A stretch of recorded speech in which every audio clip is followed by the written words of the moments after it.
প্রাচীন স্থাপত্যের অন্যান্য নিদর্শন নাটোরের উত্তরা গণভবন। ভবনটি ৩০০ বছরের ইতিহাস ঐতিহ্যের ধারক। ৪১ একর জমিতে প্রসাদটি হচ্ছে মাস্টার প্ল্যান। প্রতিদিন আসে গড়ে ১,০০০ দর্শনার্থী।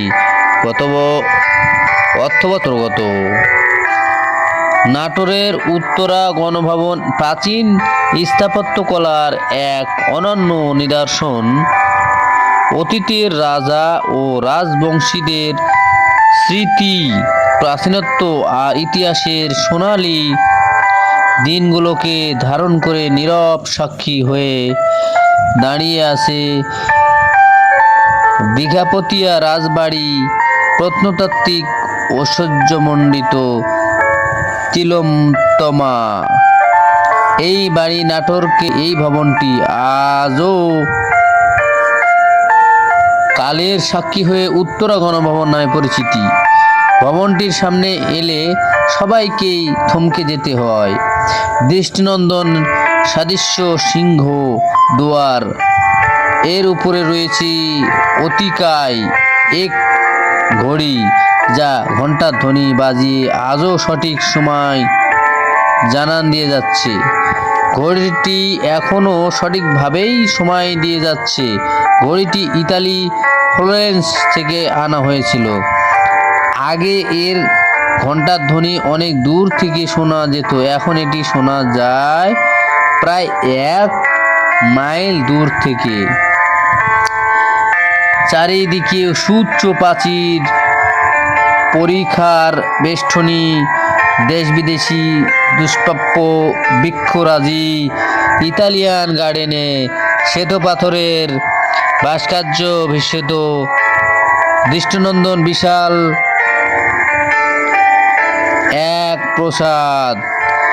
এই প্রাসাদ বাগানে শ্বেতপাথরের ৪টি নারীর ভাস্কর্য সবাইকে মুগ্ধ করে। সংরক্ষিত রাজপ্রাসাদ ও ইটালিয়ান গার্ডেন ছাড়া উত্তরা গণভবন প্রতিদিন দর্শনার্থীদের জন্য খোলা থাকে সকাল ১০টা থেকে বিকেল ৫টা পর্যন্ত। মূল ফটকে প্রবেশ মূল্য সিনিয়র সিটিজেন ১০ টাকা, শিক্ষার্থী এবং দলগত জনপ্রতি ২০ টাকা, সাধারণ ৩০ টাকা, বিদেশি নাগরিক ৬০০ টাকা আর সংগ্রহালয় প্রবেশ মূল্য ৩০ টাকা। বছর জুড়ে গণভবন দর্শনার্থীদের পদার্চনায় মুখর থাকে। প্রতিদিন গড়ে ১,০০০ জন দর্শনার্থী আসে। তবে শীতে, পিকনিকের মৌসুমে এবং ২ ঈদে দর্শনার্থীদের সংখ্যা বাড়ে কয়েক গুণ। গত অর্থবছরে টিকিট বিক্রি এবং গাড়ি পার্কিং খাত থেকে আয় হয়েছে প্রায় ১ কোটি টাকা বলে জানিয়েছেন হিসাব সহকারী নূর মোহাম্মদ।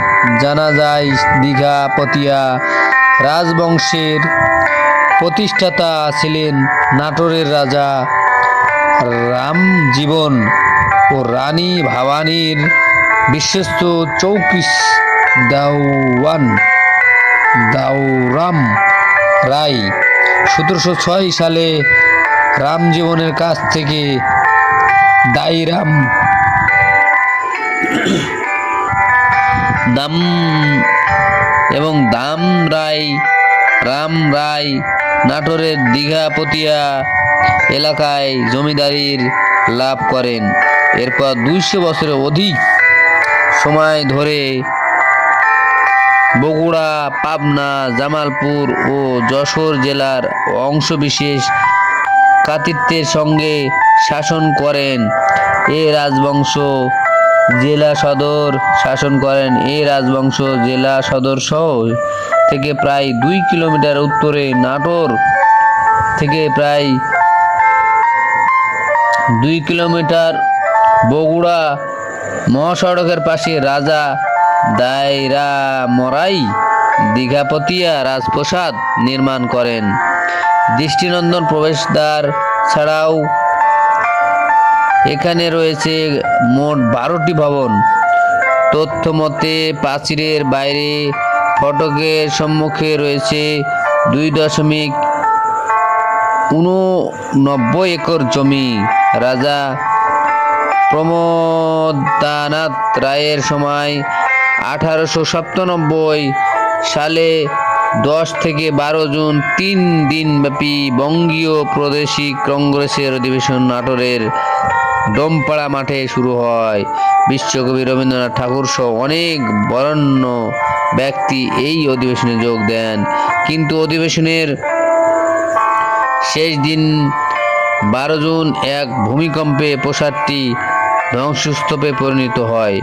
পরে 1897 থেকে 1908 সাল পর্যন্ত 11 বছরের চেষ্টায় বিদেশি প্রকৌশলী চিত্রকর্ম শিল্পীদের সহায়তায় 41.50 একর জমির ওপর এই রাজবংশের ষষ্ঠ রাজা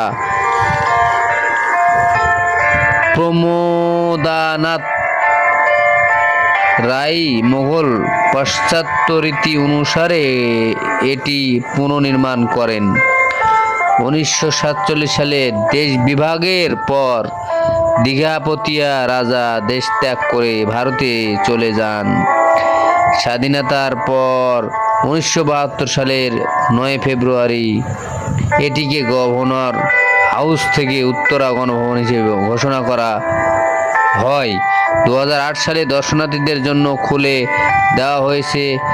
এর বেশিরভাগ অংশ নাটোর জেলা প্রশাসক এবং উত্তরা গণভবন ব্যবস্থাপনা কমিটির সভাপতি আসমা শাহিন বলেন, লোকের পানি এবং মৎস্য ব্যবস্থাপনা সহ ঐতিহ্য স্থাপত্যের উত্তরা গণভবনের সব সংরক্ষণ এবং সংস্কার উন্নয়ন বিশেষজ্ঞ মতামতের ভিত্তিতে হওয়া উচিত।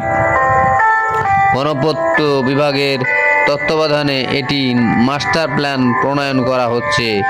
এর অধীনে এই ঐতিহ্যকে সুরক্ষা প্রদান করা হবে এবং বিদেশি এবং দেশি পর্যটকের আরও যেন ভ্রমণপ্রিয়সী মানুষ এই দর্শনার্থী এবং এই নিদর্শন যেন প্রাচীন স্থাপত্য দেখার জন্য দূর দূরান্ত থেকে মানুষ আসে। বাংলাদেশের একটি গৌরবময় জায়গা। প্রিয় দর্শক, ভিডিওটি যদি ভালো লেগে থাকে অবশ্যই আপনার চ্যানেলটি সাবস্ক্রাইব করবেন ও বেশি বেশি করে শেয়ার করবেন। সামনে ভিডিও আবার দেখা হবে। আসসালামু আলাইকুম।